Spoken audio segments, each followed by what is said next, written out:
અમરેલી જિલ્લાના ધારી તાલુકાના કોળી સમાજ દ્વારા બગદાણા કોળી સમાજના યુવાન પર થયેલ હુમલાના આરોપીઓ સામે સખતમાં સખત કાર્યવાહી કરવા માટે ધારી તાલુકા મામલતદાર કચેરી ખાતે આવેદનપત્ર આપવામાં આવ્યું છે।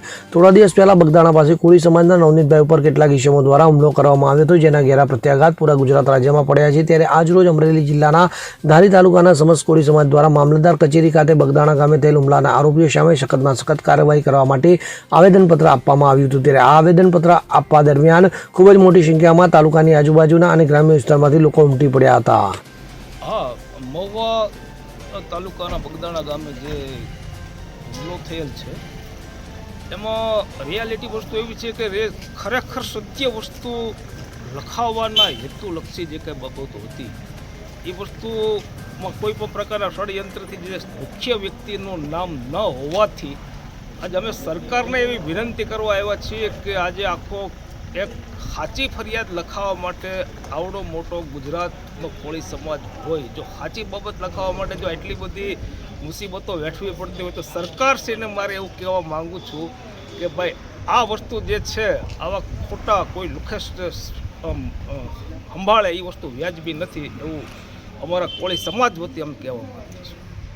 હાજી, આજરોજ મહુવાના બગદાણા મુકામે તાજેતરમાં 29 ડિસેમ્બરના રોજ એક કોળી યુવાન નિર્દોષ હોવા છતાં એમને એક સાથે ષડયંત્ર કરી અને 8થી 10 યુવાનો દ્વારા એને ધોકા લાકડીથી મૂંઢમાર મારવામાં આવ્યો અને ખૂબ જ રીતે એના હાથ પગ ભાંગી નાખવામાં આવ્યા, જેને કારણે સમગ્ર ગુજરાત રાજ્યનો કોળી સમાજ આ ઘટનાથી ખૂબ જ દુઃખ અનુભવે છે। અને અમે નવનીતભાઈ બાલદિયાના સમર્થનમાં આજે મહેરબાનસિંહ મામલતદાર સાહેબ ધારીને અમે ધારી તાલુકાના જુદા જુદા ગામડાથી સૌ પધારેલા સૌ કોળી સમાજના આગેવાનો, સરપંચો, યુવાનો, મિત્રો સૌ અમને સમર્થન માટે આવ્યા છે કે નવનીતભાઈ બાલદિયાને ન્યાય અને કાયદા મુજબનો ન્યાય મળે એવી મામલતદાર સાહેબને અમે આવેદનપત્ર આપી અને ગુજરાત સરકારશ્રીના માનનીય મુખ્યમંત્રી સુધી આ અવાજ પહોંચાડે એવી વિનંતી કરવા માટે અમે આજે આવેદનપત્ર માટે અમે સૌ એકઠા થયા છે। માનનીય મહેરબાનસિંહ મામલતદાર સાહેબે અમારું આવેદનપત્ર સ્વીકાર્યું છે અને અમારી કોળી સમાજની સૌની વાત સાંભળી અને યોગ્ય ન્યાય અને કાયદા મુજબ કાર્યવાહી કરવામાં આવશે એવી અમને હૈયાધારણા અને ખાતરી આપવામાં આવે છે। આવેદનપત્રમાં માગણી શું છે આપની? આવેદનપત્રમાં અમારી માંગણી એવી છે કે નવનીતભાઈ બાલદિયાને જે રીતે મારવામાં આવ્યો છે એ નિર્દોષ હોવા છતાં એમને કાયદાકીય રીતે એમણે એફઆઈઆર નોંધાવેલ છે, એમાં જે કોઈ ષડયંત્ર કરનાર હોય, જે કોઈ અન્ય કોઈ એની સાથે જોડાયેલા હોય એમને ધરપકડ કરવામાં આવે અને એમને કાયદાકીય રીતે ન્યાય અને કાયદા મુજબ એની ઉપર એની કાર્યવાહી કરવામાં આવે એવી અમારી સૌની આખા કોળી સમાજની માંગણી છે। આપનું નામ?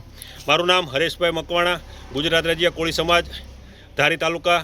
અહીંયા અમે સરપંચો, આગેવાનો અમે સૌ સાથે અહીંયા ઊભે છીએ। અમારી સાથે રાજુભાઈ સાવડિયા છે, ભરતભાઈ ડાભી છે, અમારી સાથે રમેશભાઈ ભારોળા છે, જયસુખભાઈ ખીસરીથી સરપંચ છે, અન્ય સરપંચો જે અમારી સાથે અહીંયા સૌ ઊભા છીએ। અમે તાલુકાના સમસ્ત કોળી સમાજના દરેક ગામડાઓના સરપંચો સહિત લોકો અહીંયા હાજર છે।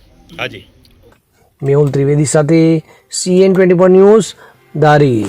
હવે જુઓ દેશ દુનિયાની તમામ ખબરો તમારી આંગળીના ટેરવે।